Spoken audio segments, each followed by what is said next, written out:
Hello, we have more on with the Chofetz Chaim about Shmiras and Lashon, about watching one's language, about different inyonim that we should be careful of, if not to talk Lashon hara, because not only is it Lashon hara, not only is it slander against somebody else, which is a losaseh, which is something we shouldn't do, a mitzvah not to do.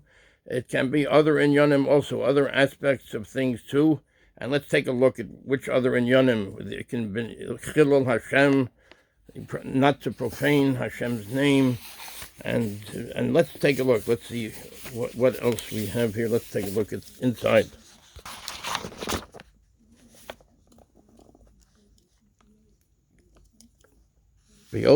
So somebody that is a mesapper Lashon hara, that talks Lashon hara against his fellow.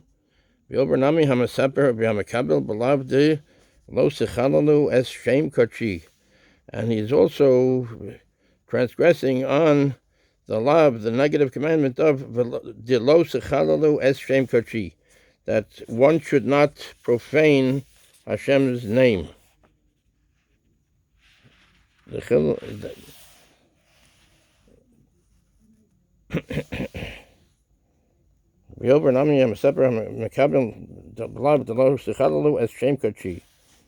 person who speaks or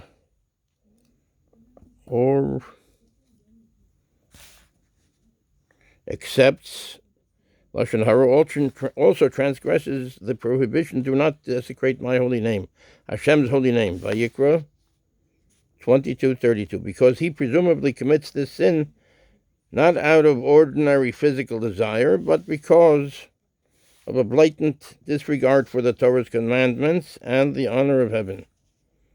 Since there is no physical desire to engage in Lashon hara, and there is no physical benefit gained from it. So it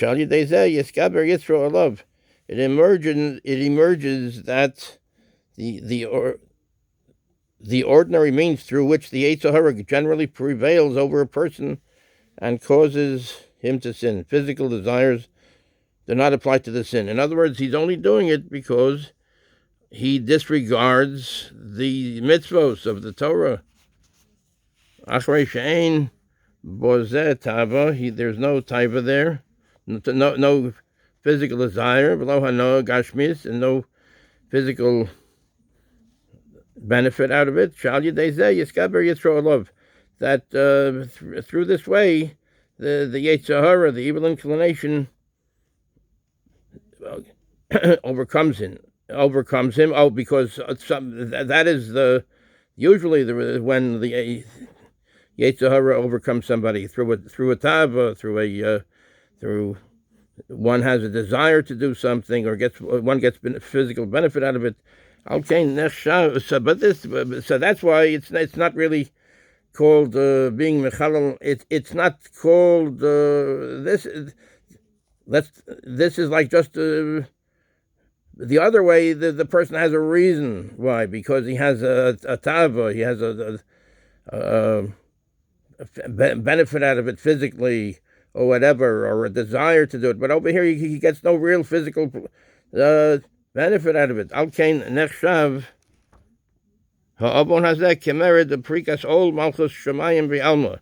So therefore, when one does the Lashon hara, this is not because he's getting benefit out of it, but because he is just casting off the yoke of malchus shemayim, of the kingdom of heaven, of Hashem. Umechalal shem shemayim bazeh, and one is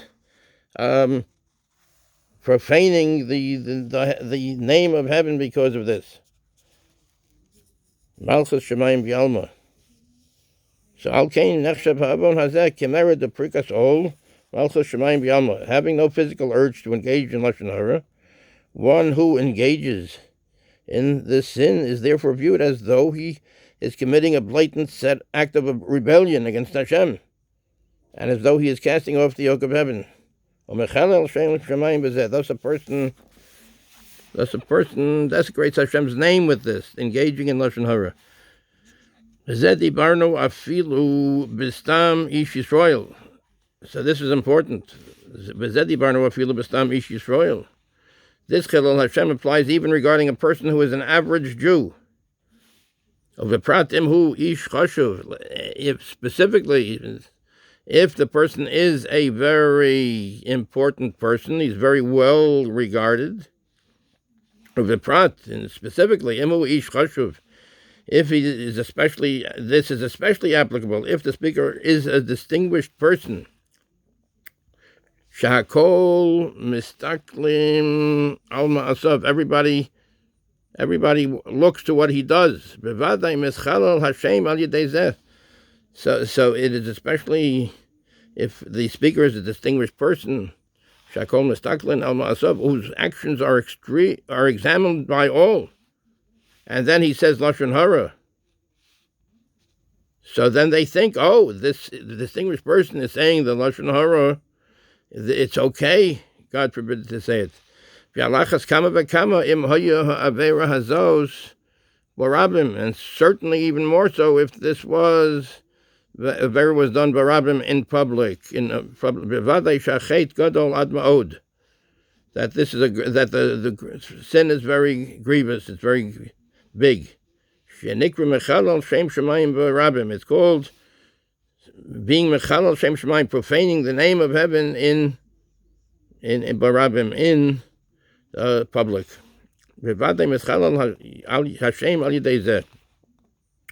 One questionly, if the person is very chashuv person, he's very important, and he says Lashon hara about a certain person, so this is a desecration of Hashem's name by engaging in Lashon hara. So we have to be very careful of this. And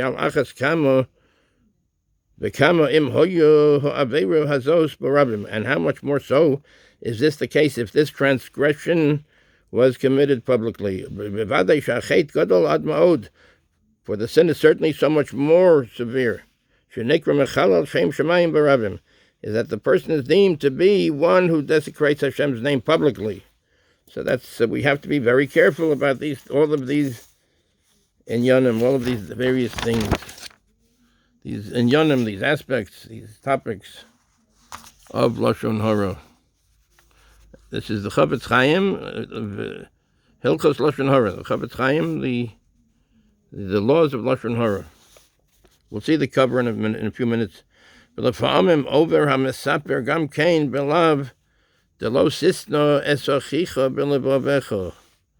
And also, sometimes one can be the person that says the Lashon hara is also transgressing on the negative commandment of lo sisna esochicha b'levavecha. At times, someone who speaks Lashon hara also violates the prohibition: do not hate your brother in your heart. Lo sisna esochicha b'levavecha. Do not hate your brother in your heart. Vayikra. We have to be careful not to hate our brother in our heart. And then it says, Hocheach tochiach es amitecha. We should go and rebuke the person. We should tell him what it is that he's doing wrong, or what it is that we found objectionable to what he said or did. Kigon im b'fonav shalom yedaber es re'ehu. If, let's say,